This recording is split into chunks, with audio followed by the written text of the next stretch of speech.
This conference will Okay. now be recorded. So I have started the class. Yes.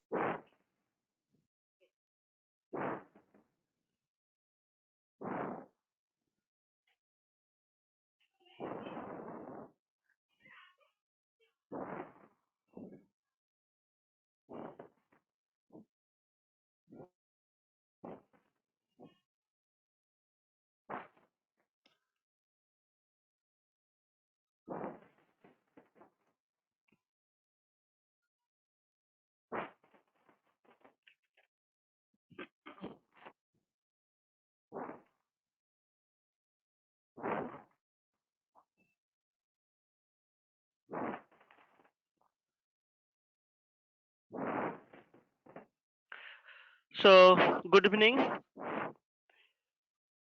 We were discussing alpha, beta, and gamma decay. Alpha decay we had somewhat discussed. So today we'll be again recapping this alpha decay, and we'll do one simple numerical example on that. And we'll discuss in detail beta decay and gamma decay. And also we'll start with a little bit of this nuclear energy. So let us recap the alpha decay.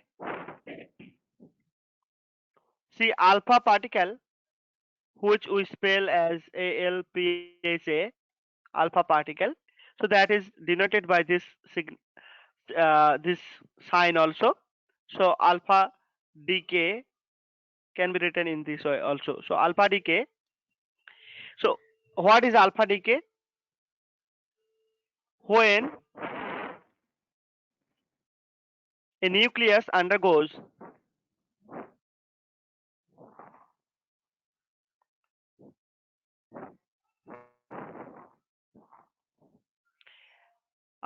a spontaneous decay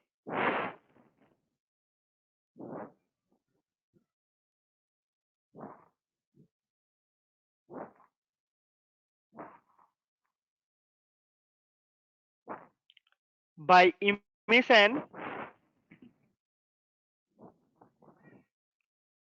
of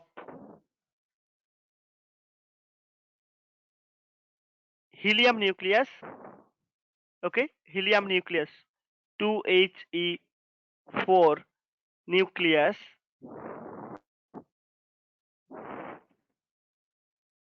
is called, then it is said, then it is said to be alpha decay. It is said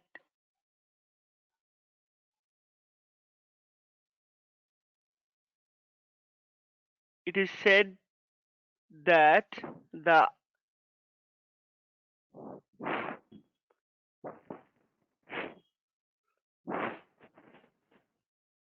it is said alpha decay. Okay, so it is said alpha decay.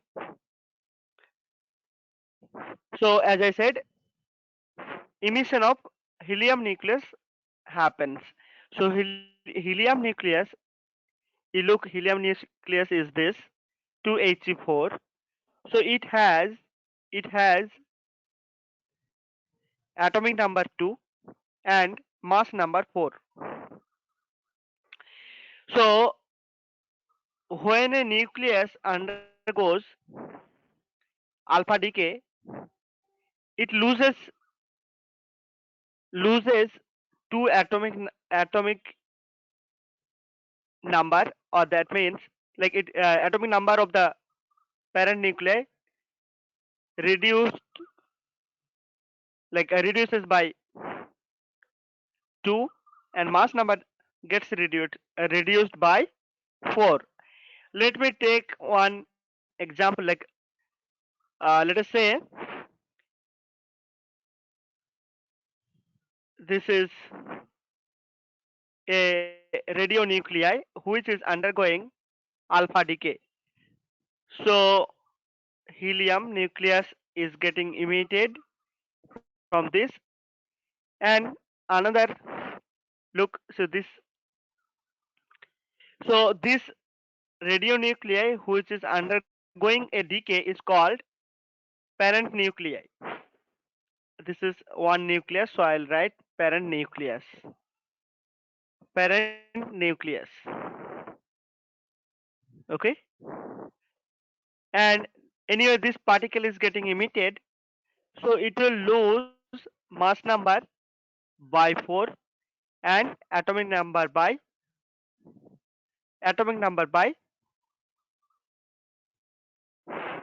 2. It will reduce, like atomic number will reduce by 2. Okay, and at the same time there will be a release of some energy that is called, actually that is denoted by Q, and it is called Q value also. It is called Q value also. I'll discuss about it. Q value or disintegration energy or disintegration energy. Disintegration energy. Okay. Now look, this nucleus is actually different from the parent nuclei, and by the way this nucleus is called daughter nuclei because it is produced from the parent nucleus, so it is called daughter nucleus.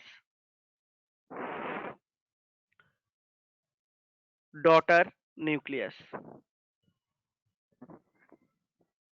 Okay, it is called daughter nucleus. So look here, the daughter nucleus has different atomic number and mass number. So the parent nucleus actually transforms into a totally different nucleus or a nucleus of different element in the periodic table when it undergoes alpha decay. Okay, now I'll take you through a real life example. This is general example. Okay, now I'll take you through a real life example. Suppose there is uranium.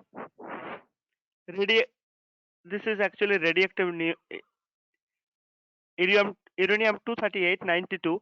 This is radioactive in nature, so this undergoes disintegration, spontaneous disintegration, and it emits alpha particle. Okay, so sometime it will be written like this only, sometime it will be denoted as 2He4 also, so you have to understand this notations.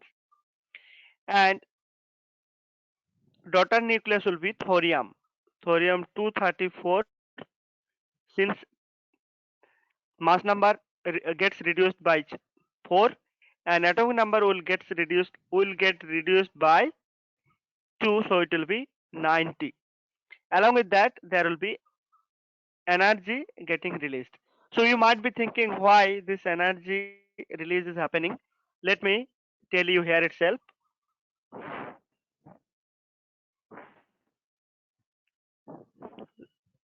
Okay, let me erase this part.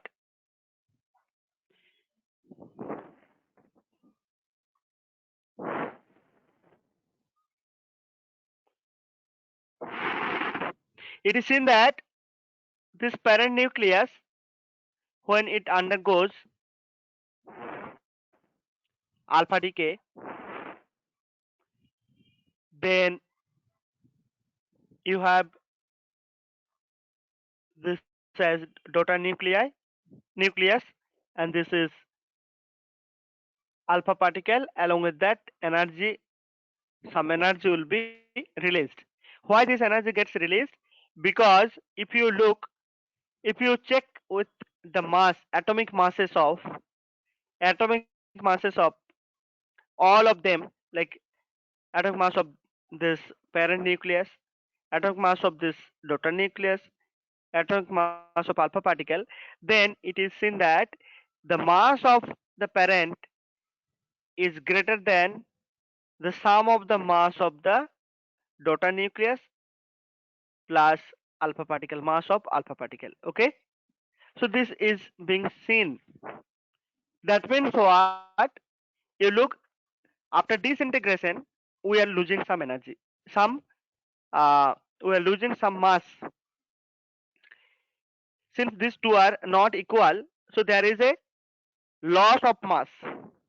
You look this, you when you take difference, it will be a positive quantity, non-zero positive quantity. That means you are losing some mass. Okay, so this lost mass, according to Einstein's energy mass energy equivalence formula, delta mc square, you know this, is equal to delta m into c square. So the mass, amount of mass disappear, will get converted to equivalent energy, that is called mass equivalence formula, is equal to delta mc square. So in this case also,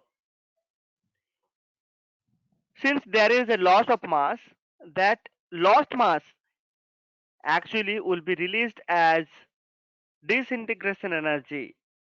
Okay, that gets converted to disintegration energy, and this energy will be again shared. So this is denoted by Q, and it is called Q value also. This is called Q value or disintegration energy. This is called Q value or disintegration energy. So sometime you will be given a reaction. You have to find out the Q value for that particular reaction, or disintegration energy for that particular reaction. So I'll discuss that. So in this case, I hope you have understood why this disintegration happens, and this, see, disintegration, sorry, why this energy release happens, and this energy, released energy, it will be shared by this daughter nucleus and the alpha particle. They will actually share this energy, disintegration energy, whatever emits, and that energy will be actually converted to kinetic energy of daughter nucleus and alpha particle. Okay, so these two, the daughter nucleus and alpha particle, they will share the energy, disintegration energy, in the form of kinetic energy. Now look, we'll take up this example. So for this case, suppose this uranium, the atomic mass of uranium, if it is given, it is actually, suppose, 238.92. It has atomic mass 238.05079 atomic unit. Okay, and thorium also, this is 234 and 90. It has mass, suppose, 234, sorry, 0.04363.4. This is also in terms of atomic mass unit. And suppose the atomic mass of helium is also given, that is 4.00260 atomic unit. Now you have to find out what is the value of disintegration energy or Q value for this problem.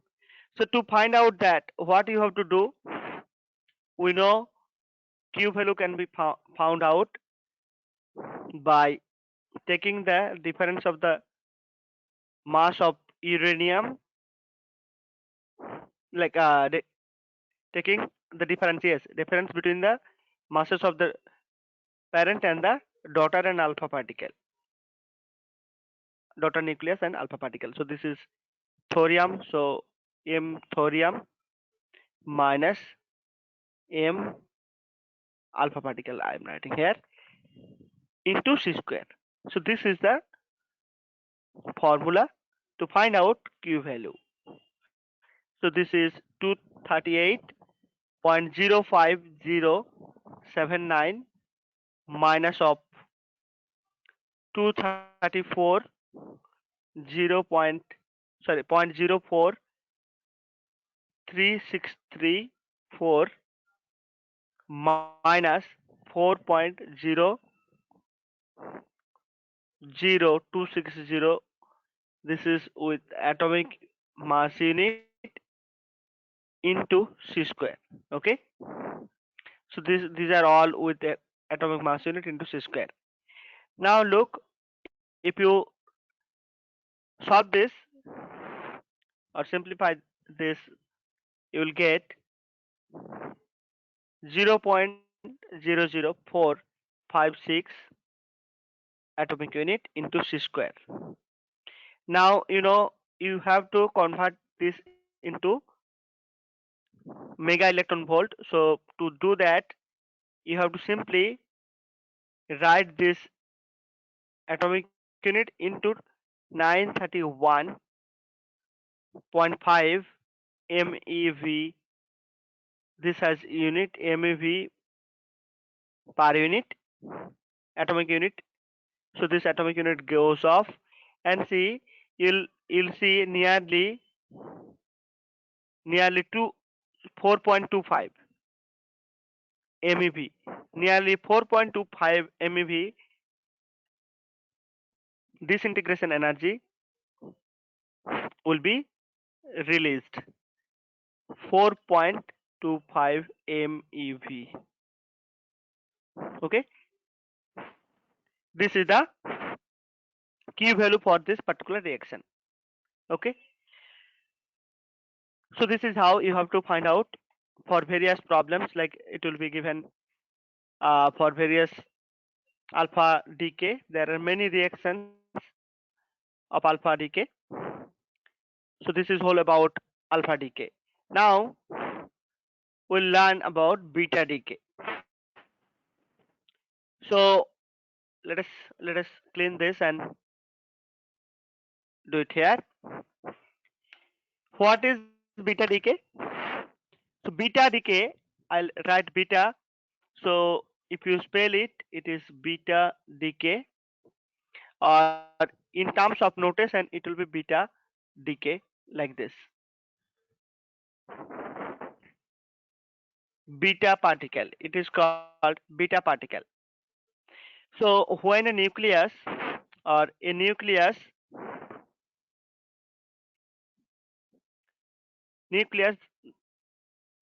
that decays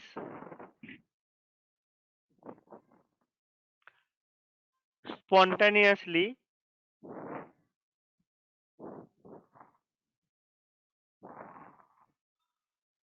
by emitting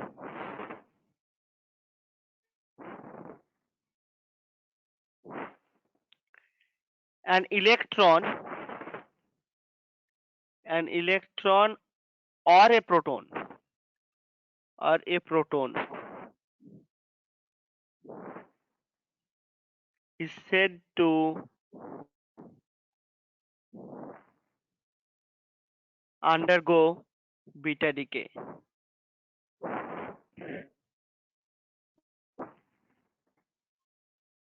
Beta decay. I'll explain you. Okay, so when a nucleus, suppose you have a nucleus JA,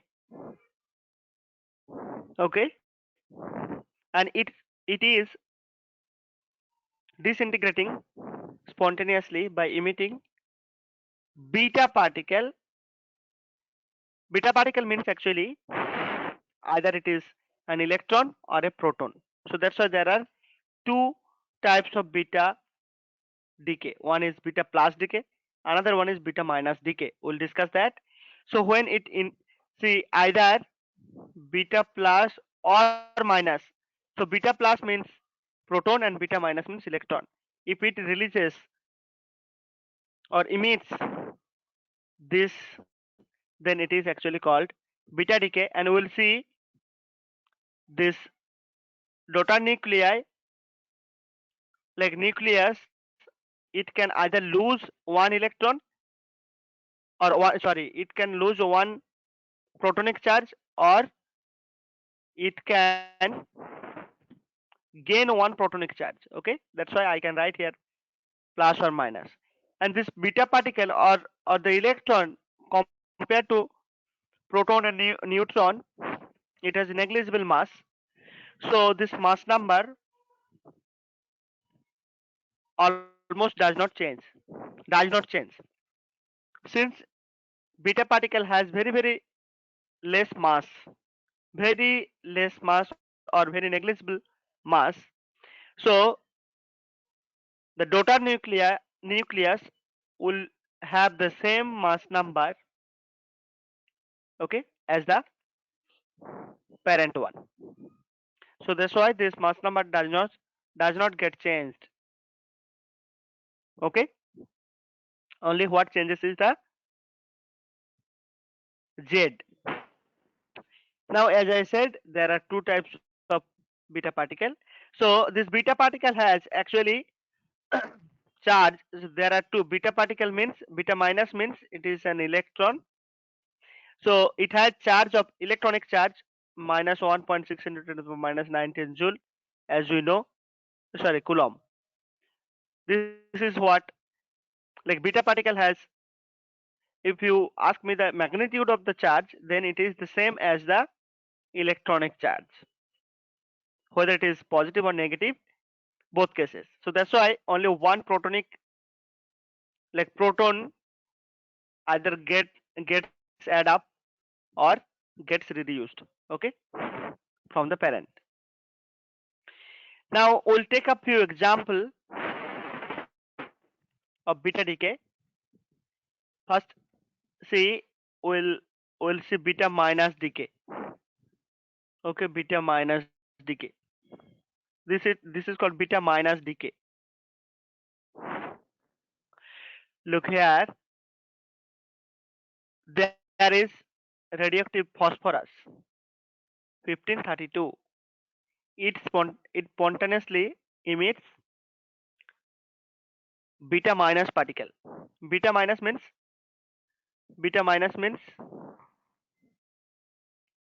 electron. Okay, that means what? In the parent nucleus, so parent nucleus will be actually sulfur having 16 Z and mass number doesn't change. So this is the reaction, and this reaction is not complete unless you write this also. Okay, so this is called actually anti-neutrino. This is called anti-neutrino. Anti-neutrino. What is this called? This is called anti-neutrino. Okay, and this reaction has actually half-life T half to be 14, nearly 14.3 days. Okay, this is one example of beta minus decay. And look here, this is significant. This is anti-neutrino. We'll take up beta plus decay and then we'll discuss about neutrino a little bit. Beta plus decay. So beta plus decay means proton gets released by radioactive nucleus. Suppose there is sodium, radioactive sodium, when it releases or emits beta positive particle, that means it releases proton. Actually it is not proton, I think it is good to say as positron. Electron, this is called electron. I'm sorry, we must say this as electron and this as positron. Positron is the antiparticle. Positron, this is positron, this is called positron. Proton has certain mass, that's why proton has certain mass, but positron has same mass but opposite charge as that of electron. This is called positron, not proton. I'm sorry, this is positron. So this positron is antiparticle of electron. See, antiparticle means whenever you go for antiparticle, antiparticle will be having same mass but few other entities like spin, then charge, parity, etc. They will have different than the original particle. Suppose original particle has electron has charge negative, then antiparticle will be having positive charge. Okay, similarly if spin it has isospin positive or some, yeah, positive, and then positron will have isospin negative. So these are the things which you will be learning in the higher classes almost in master degree. So this is positron decay or beta plus decay. So since it is beta plus decay, the this is sorry this is sodium Na. So it will actually lose one Z. So it will be 10, which is neon, and it has mass number the same. And during this beta positive decay or positron decay, there will be again a particle released from the nucleus that is called neutrino. So this is the antiparticle of neutrino, and see antineutrino is antiparticle of neutrino. This is actually this is called neutrino. Sorry, this is neutrino. Neutrino, neutrino. So antineutrino and neutrino. These are very interesting particles, and they are actually mysterious particles also, because this neutrino and antineutrino, they interact very weakly with the environment or with the matter. So sometime you will get a question in your exam that an antineutrino and neutrino, they could not be detected by detectors easily. Why? There are there are four options, so you have to choose the correct one. So it can interact with matter very heavily, very weakly, or does not interact, or it has strong interaction with the metals. Kind of those things will be there.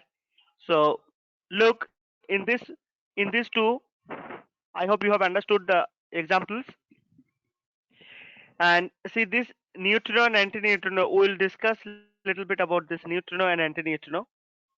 So neutrino is this one. This one is called neutrino. This is particle neutrino, and when I write with bar, then it is antineutrino. Antineutrino.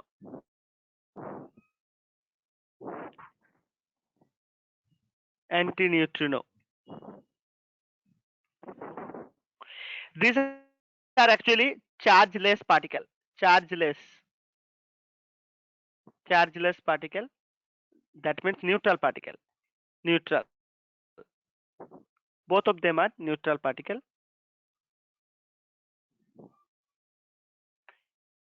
And also they have negligible mass. So properties I'm writing, one is neutrino antineutrino are neutral particle, neutral particles, and they have negligible small,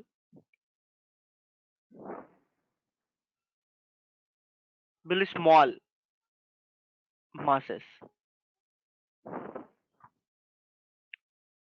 Okay, that's why since they don't have charge, they cannot interact with the charged particles.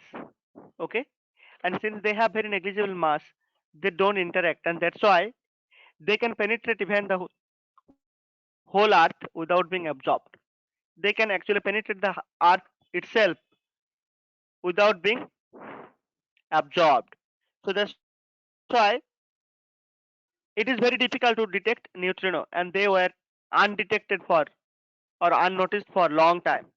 But nowadays in the modern science, there are various advanced experiment and various advanced detectors through which they are actually given effort to detect properly. Okay, there are like very advanced detectors are getting ready in various research. Nowadays there are lot of research funding on this neutrino research. Okay, so this is about neutrino, antineutrino, and why they are not easily detected, because they interact with matter very weakly. So that is the reason. Okay, now I'll give you another example of this beta positive decay and beta negative decay. This is very interesting. You look, you have nucleus. In the nucleus you have neutron as and proton. Actually neutron and proton, this neutron is neutral particle and proton is a charged particle. So there may be a question that how a neutral particle and a charged particle are in a very close compact, they are closely compact at a very tiny region. That means they are strongly attracted. How do they do that? Actually, the neutron or proton, they don't remain as proton throughout. Okay, and neutrons also they don't remain as neutron forever. What happens? Actually, there is an interchange between neutron and proton. Neutron becomes proton and proton becomes neutron. So by this way, actually, there is a strong interaction between them. Okay, strong nuclear interaction between them.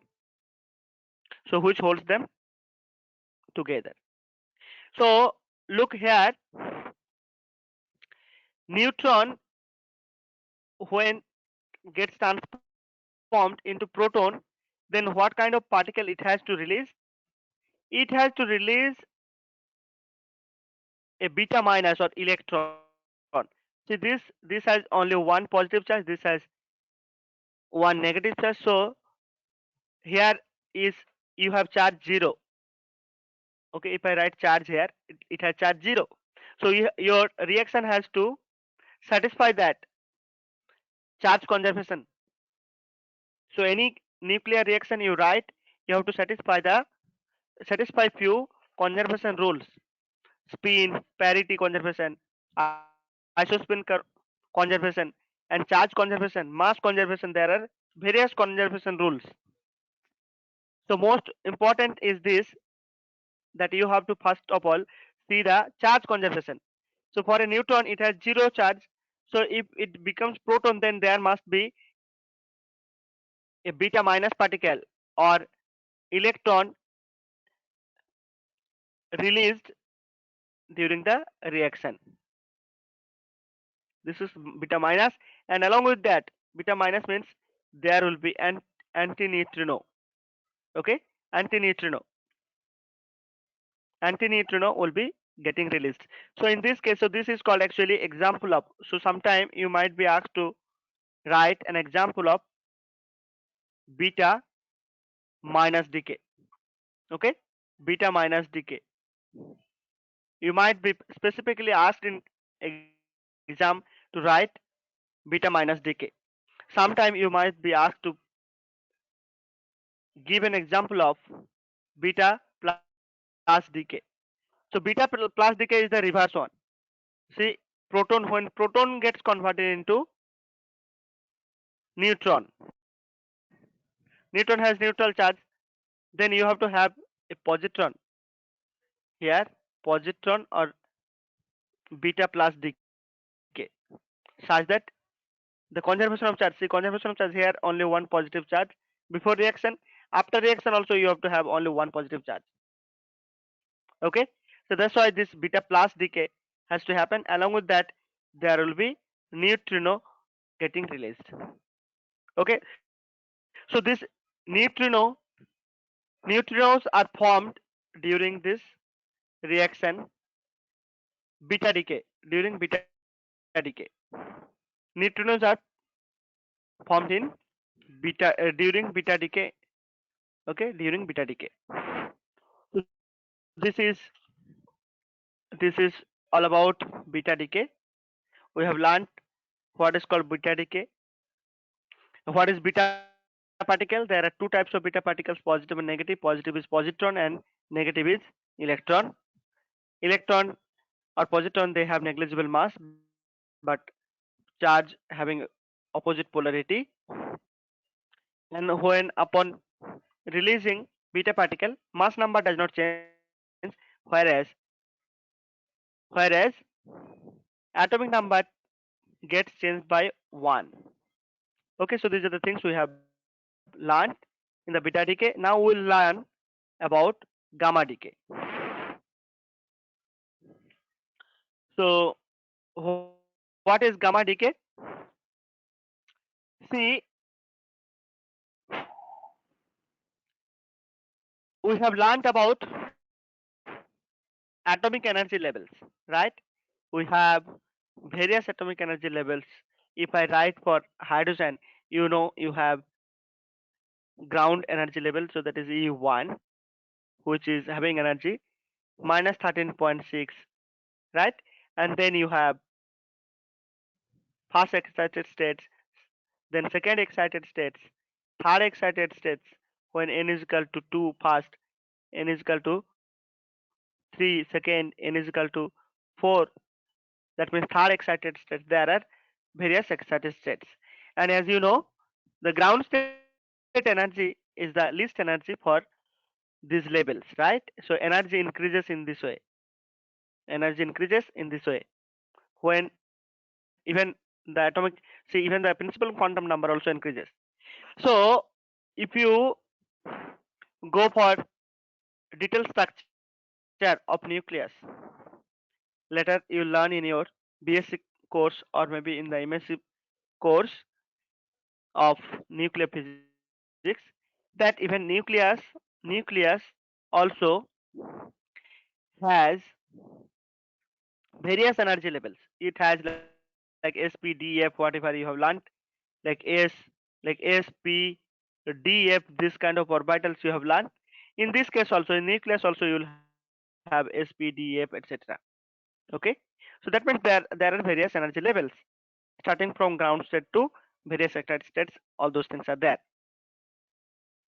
And we have learned again in the atomic physics that if certain electron is there in the excited state, okay, it will always try to come to ground state. This is called transition from excited state to ground state. And during this transition, the difference in the energy of this ground state and this first second excited state, that amount of energy gets released as photon. Okay, photon gets emitted as photon. Okay, all right. In analogy with that, see, the nucleus also has various energy levels, and like there are ground state levels, and then excited states are also there. So look, any radionuclei, see, when undergoes any radionucleus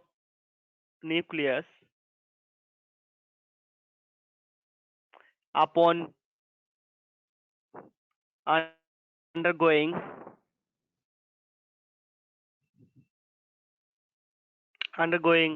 alpha or beta decay,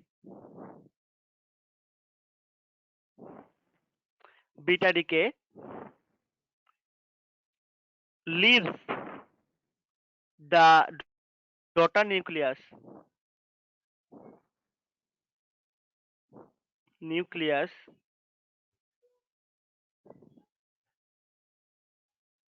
in an excited state.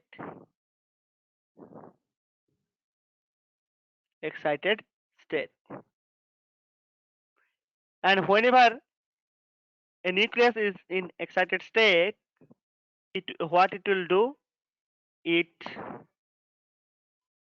it comes to ground state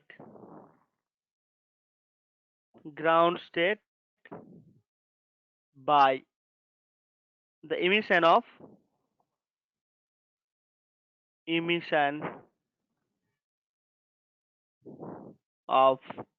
gamma photon. Okay, now let me tell you with an example. See, okay, I'll come to the example later. So let me discuss this once again. Any radionucleus, when see after alpha and beta decay, the nucleus is not stable. That is not in the ground state. Whatever daughter nucleus you get, that will be in the excited states. So when that undergoes like that again, then from excited state to ground state, it had to undergo transition. Transition means, see, in case of nucleus, like nuclear energy levels, they have energy difference of the order of MeV, million electron volt or mega electron volt, not like electron volt as we have seen in atomic physics. And this mega electron volt energy is not a very small energy. This is very very high energy. And see, when a nucleus in the first excited state, suppose E1, sorry, E2, suppose this is E1 ground state, when it undergoes transition from excited state to ground state, then it releases some radiation. It releases energy, the excess energy, as some radiation, electromagnetic radiation. And since the energy difference is of the order of mega electron volt, then the radiation, electromagnetic radiation which is emitted has very high energy, and that does not come under the visible region. Okay, so this emission of radiation or electromagnetic radiation which is released by this excited nucleus to come to the ground state, that radiation has energy of the order of mega electron volt, and that's why it is uh, not ordinary visible photon energy. This electromagnetic radiation has a very very large energy which comes in the range of gamma ray. So that's why this radiation is called gamma radiation or gamma decay. Okay, gamma decay, that's why it is called gamma decay, because the electromagnetic radiation which is released during this transition from excited state to ground state, they release the radioactive nuclei, they release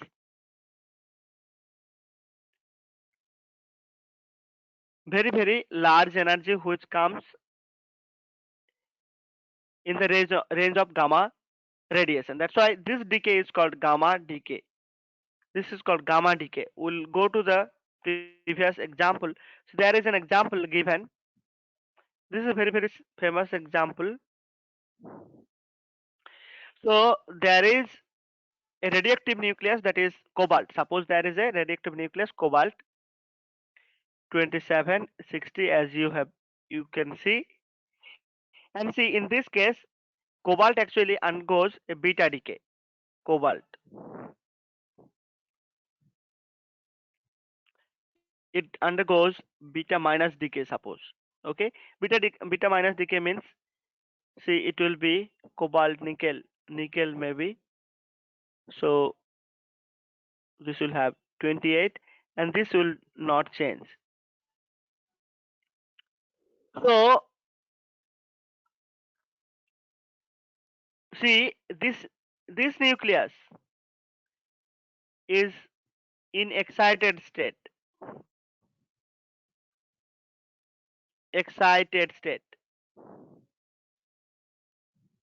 Okay, this is in excited state.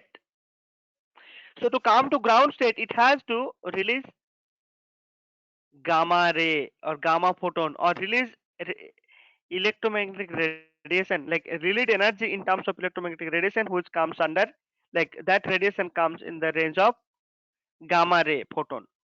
So that's why this decay is called gamma decay, and this gamma decay can happen only, see a nucleus, excited nucleus can come to ground state by emission of single gamma ray or successively many gamma rays also.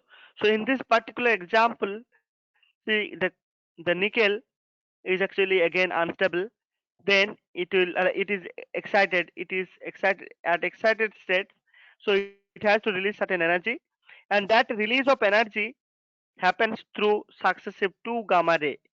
See in this, it releases gamma ray of energy 1.17 mega electron volt, and for the second one it releases 1.33 mega electron volt. Okay, so successive 2 gamma ray, gamma 1 and gamma 2, so successive 2 gamma ray are emitted by excited nickel, and then it, after releasing this much of energy in terms of 2 gamma photons successively, it comes to ground state. This is actually ground state.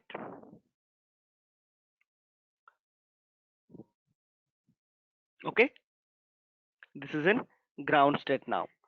So this is how we have seen when a radioactive nucleus undergo either alpha decay or beta decay, it leaves the daughter nucleus in the higher energy state or excited states. That daughter nucleus then try to come to ground state by release of electromagnetic radiation in terms of gamma rays, okay, or gamma photon.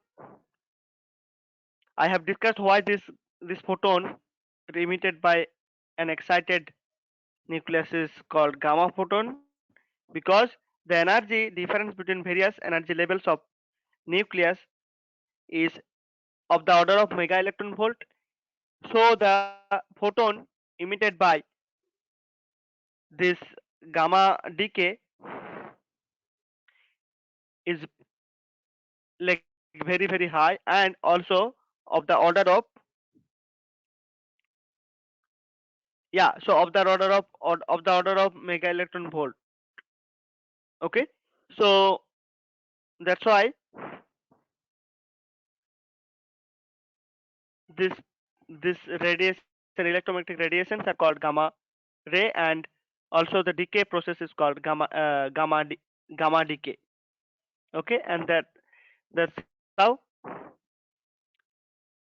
a radioactive nucleus which is in excited state come to ground state. Okay, all right, so I think I'll stop it here for today. Next day we'll discuss about nuclear energy fission reaction and fusion reaction as well,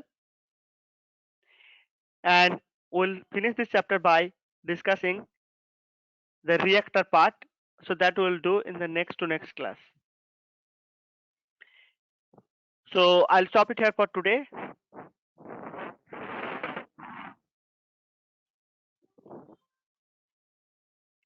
Deepa, if you have any question, you can ask me now.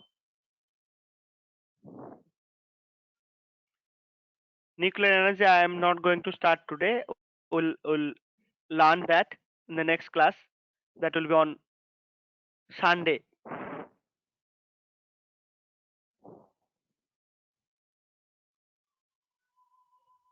Deepa, you have any question?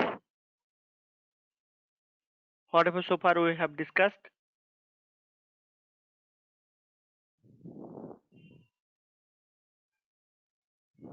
Okay, if you don't have any question, I'll end the meeting here.